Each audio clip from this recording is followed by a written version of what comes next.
Hey Timmy, just thank you and welcome to another video. Shut up! You, I'm making a video here for my YouTube channel. Little shit.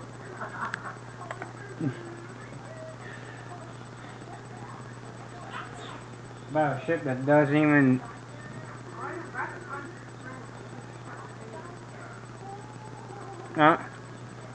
You got a notification about my live stream? I'll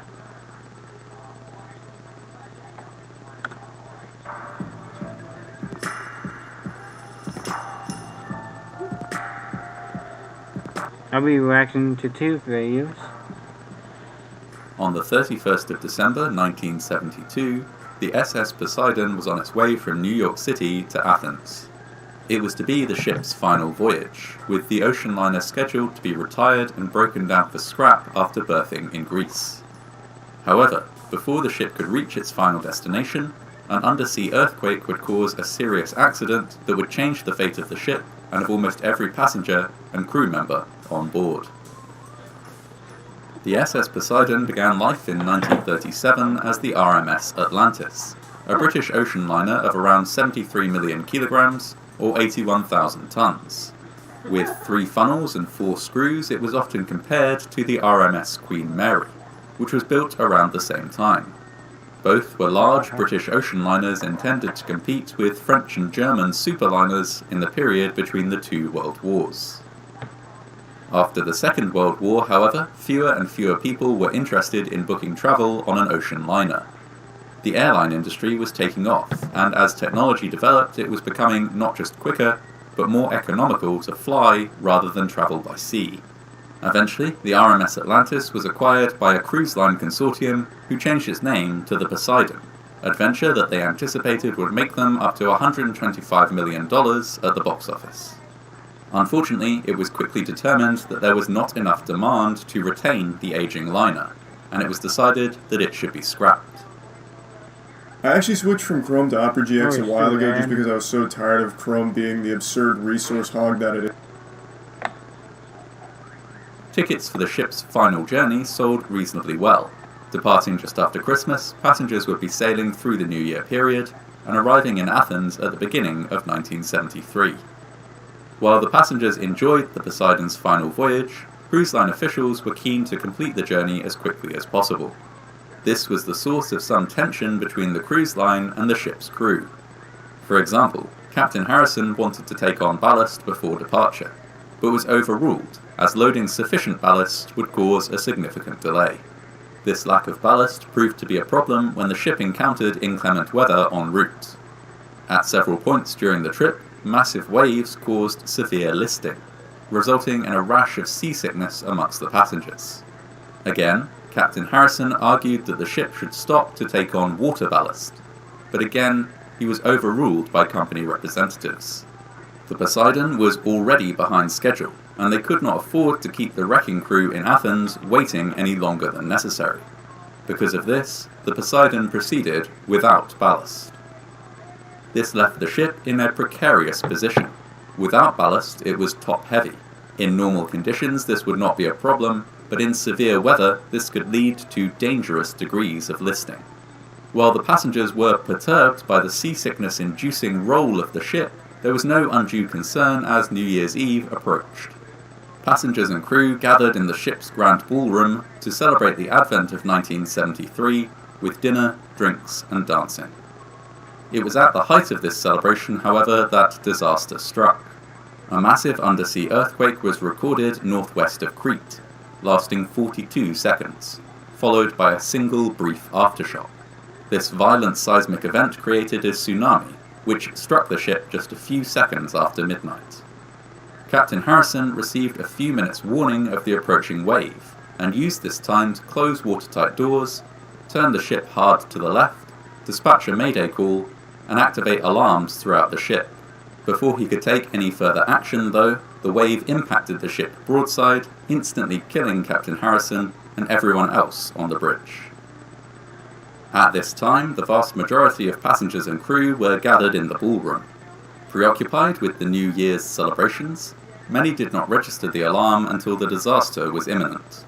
As the massive wall of water impacted the ship, it tilted suddenly to one side, causing everything in the ballroom, passengers, furniture, and even a grand piano, to tumble in a mass to the far end of the room. At the same time, a short circuit plunged the ship into darkness. Over the course of one chaotic minute, the ship continued to roll until it was completely inverted.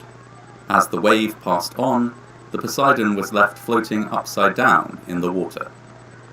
Of the dozens of surviving passengers in the ballroom, many were seriously injured. Some had fallen, while others had been crushed by falling furniture. Even those who had survived the inversion of the ship without injury, though, were not safe. Minutes after turning turtle, the Poseidon began to sink. At this point, surviving passengers were divided on the best course of action. Some believed that they should attempt to climb upward through the ship, in order to get as close as possible to the hull. They reasoned that if they were to be rescued, help would come from above, and that assembling at the hull of the ship would give them the best chance of being saved. Others, including the ship's purser, argued that it was best to remain where they were. Moving through the inverted ship was a risky prospect, and they considered this risk unnecessary, as they believed they would be protected by the watertight compartments within the hull. Following this disagreement, the survivors... The hull of the ship doesn't keep you safe. It's just a place you can walk inside the hull. Was split into two groups. A group of 10, led by an influential preacher named Frank Scott, chose to climb up through the sinking ship, while approximately 50 remained in the ballroom, awaiting rescue. Unfortunately, as the ship sank further into the ocean, the ballroom flooded. Nobody from the latter group survived. The 10 survivors, led by Reverend Scott, made their way up through the inverted ship, tackling a number of serious obstacles as they did so. Oh, stupid ad. I have that. At several points, their route was informed by a young boy, who had spent a great deal of his time on the ship exploring, asking questions of crew members, and studying the layout of the vessel. He also had an unusually thorough knowledge of similar disasters. On Queen Mary, I know way around. I know that ship in a heartbeat. For a boy his age. What had been considered a bizarre hobby by the child's family became a vital resource when plotting a route through the overturned ship. In order to reach the hull of the ship, the survivors also had to pass through a flooded section of the interior. In another startling coincidence, one of their number was a retired competitive swimmer, and was able to guide the others as they swam through the flooded compartment. Thanks to the unique collection of knowledge, experience, and intuition among the survivors, they were able to make their way successfully to the engine room at the rear of the Poseidon, where the hull was at its thinnest. Despite inexplicably stopping for 15 minutes to look for food at one point, they remained ahead of the rising water.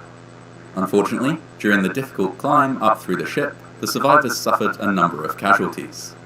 3 survivors lost their lives in accidental falls, while a 4th suffered a medical emergency and passed away before reaching the engine room.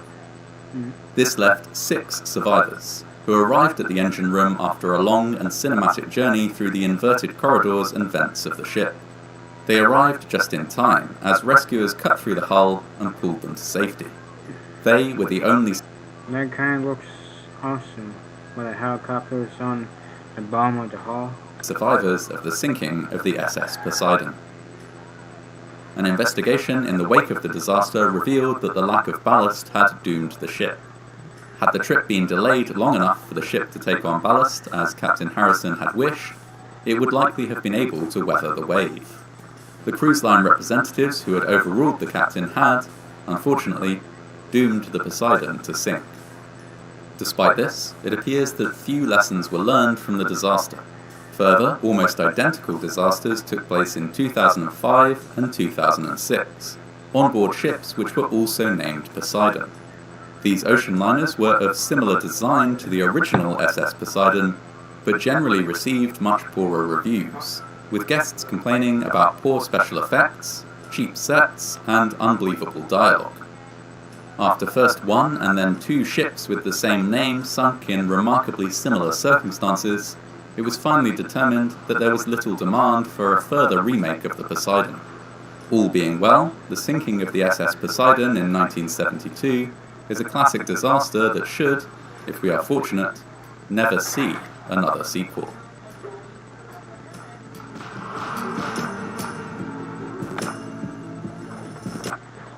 That was a good video. Now I'll be reacting to another video. I want to do a part 2 to this video. If my computer's not gonna freeze.